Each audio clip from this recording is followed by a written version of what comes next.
Good morning, noon, or night, everybody. I'm Mike coming at you with another video from the homestead. Today we're going over something really cool. As a homesteader, we don't have many options to cell service or internet. So we got Elon Musk's Starlink satellite internet. We've had it for about a week now. It's working pretty good. We're gonna go over the pros and the cons. Because believe it or not, Elon, there are some cons already to this thing. With that being said, I want to start out with the first pro. Elon Musk company named this their better than nothing beta test, because that's what it is. It's better than nothing. For people like me and like us, we live out here in the country and we don't have options to internet or cell service for the most part. Local internet is available. It's very slow and the price is comparable to the Starlink service. So you're almost comparing apples to oranges in that sense. The Starlink is getting anywhere between 25 and 75 megs a second. The local service was going to be 10 megs a second. So like I said, not even comparable. The Starlink service is a satellite internet service that covers Northern America. There's a couple hundred satellites up in the sky right now and they have intentions of launching more. In their beta test, they let you know that there's going to be lapses in your service and it's going to go down at some times. So they do recognize that fact. They also follow up with a promise of by summer of 2021 for this service to be bar none. Another really nice thing about the Starlink is their customer service. I've had an issue with the router so far and their customer service is very spot on. They're very responsive, they're very polite. It seems like you're dealing with an actual person in this country. The issue I've had to contact customer support about is with connectivity to the router. I have an Xbox One that's the original model and it doesn't want to connect to it for some reason and it's telling me it's the router.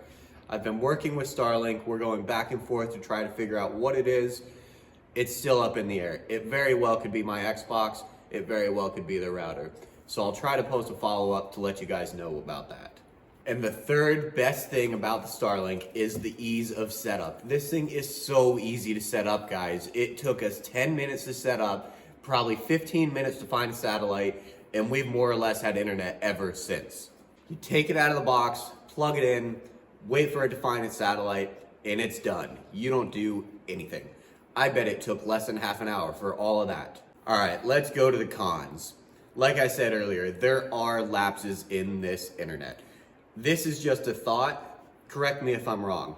I think the satellites are too far spread apart. I think as the satellites pass by, there's a lapse in there and our dish cannot receive that signal from the satellites. I just think they're too far.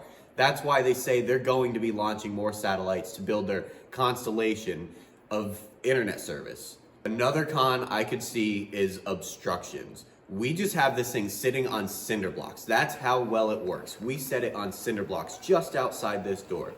We have very limited obstruction. We got lucky. If you're in an area where you don't have a clear view of the sky, this may not work for you.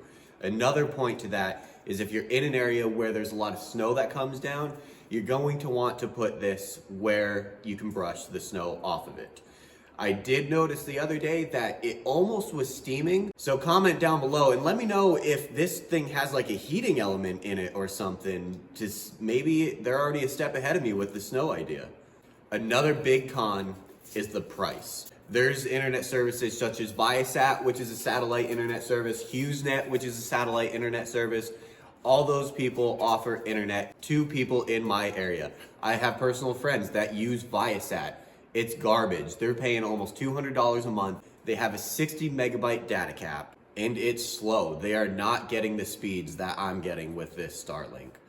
The initial cost to buy Starlink's equipment, it's pretty high. Once it was all said and done, it was almost $600 with shipping and taxes to buy their equipment. What you get in the Starlink box is their satellite dish and their tripod mounting plate to set that satellite on.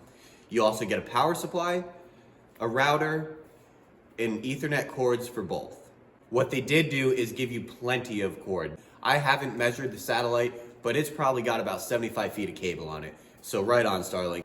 All in all, this is an excellent option for people who are sick of slow satellite internet or having no service at all. Like I said, we had zero cell service at our property and our internet options were very limited. this has been a breakthrough thing for us. It works great so far. We're very pleased with it, and it's only gonna get better. Well, thank you guys for watching. If you haven't already, please like and subscribe down below. And if you're new to the channel, this is the homestead that my fiance Liz and I have built. Check out our previous videos. We've built all of this from scratch. And we're really stoked to have some internet now because we can research everything better and communicate with our viewers more. So thank you guys. We'll see you later.